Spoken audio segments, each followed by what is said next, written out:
We have a janitorial service in the silent hours because for reasons of security, we cannot have the departure lounge area activated after we're here. In order to have departures activated, we need full security, we need full control room access. So the janitorial service is only landside here at the information desk.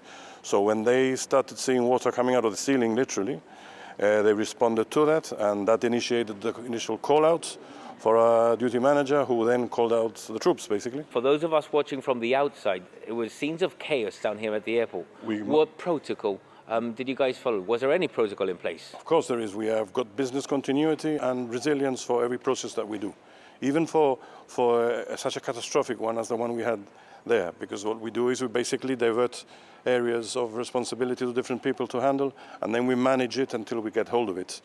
We responded fully with everybody that we could in the very early hours, and I think it was by about 8:30, 9 o'clock in the morning, we had managed to control it to an extent where we could manage it completely. We called out people who were on leave, we called out people who were on their days off, and everybody came and did as we asked them to. By then we started powering up the areas that we could. We started reactivating some of the areas that had been underwater but we could safely enter. So the first priority was safety. We can't let our staff in. We have on hand technicians and electricians who look after that. We started powering these services up and slowly, progressively made our way through the whole of the processes that we had to deliver until they were deemed safe. We couldn't allow anybody into the main building. You can see why. There's bits of the portions of the ceiling that have fallen behind us.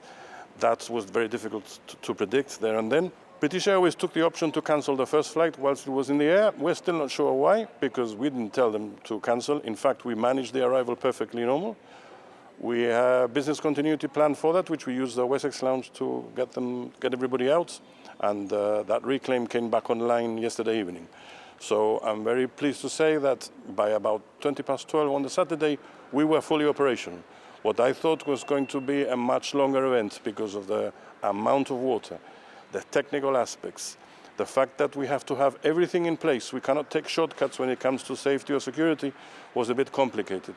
But I have to take my hats off to my staff and to our subcontractors and everybody who helped us, because they pitched in, full-heartedly, and after a major effort, we sort of wound down by about 4 o'clock in the afternoon. Passengers were complaining about a lack of information, about a lack of anyone coming to talk to them. Looking back, what do you identify as the weaknesses, perhaps, in that Saturday when everything was alive and everything was happening? When you have a rolling event, it's very difficult to provide lab updates because you don't have them.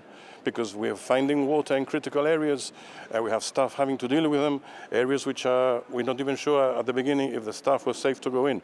So apart from liaising with the airlines and providing press releases through the government media, which we were doing as much as we could, there's very little much else you can do. And I appreciate people want to know. And in the queue, I would like to know what's happening with me, especially as you have an airline cancelled. It's just the shortness of time. It is literally, pardon the pun, all hands to the pumps. There's concern about the reputation of Gibraltar Airport as a destination to fly to and from. Are you concerned? I'm not concerned from the point of view from the operator, because the plans in place fix that. The aviation industry has a million moving parts. I think we make it very easy because you turn up at the airport 40 minutes before you fly, you grab a coffee and a magazine or whatever it is, and before you know it, you're flying somewhere on the other side of the world. So that is a combination of a whole set of people, from handling agents, air traffic, engineering, and that is all geared up to make you travel safely. And I think this is overlooked. The fact that people sometimes have disruption is for safe reasons. If there's bad weather, if there's no rain, that's stopped for safely, and it's a complete inconvenience. But everybody has their own resilience. Sometimes the resilience and business continuities, we don't operate. And we don't operate because it's not safe. But that's not my call or the government's call. We do work very closely with the Ministry of Defence. They tell us everything that's happening. We try and give prior warning as much as we can. Gibraltar's got its own uniqueness when it comes to wind, when it comes to weather. That's not unheard of. There are 100,000 of other airports with the same issues. I'd like to think that we're as reliable as we can be, but of course, people have to be prepared for disruption.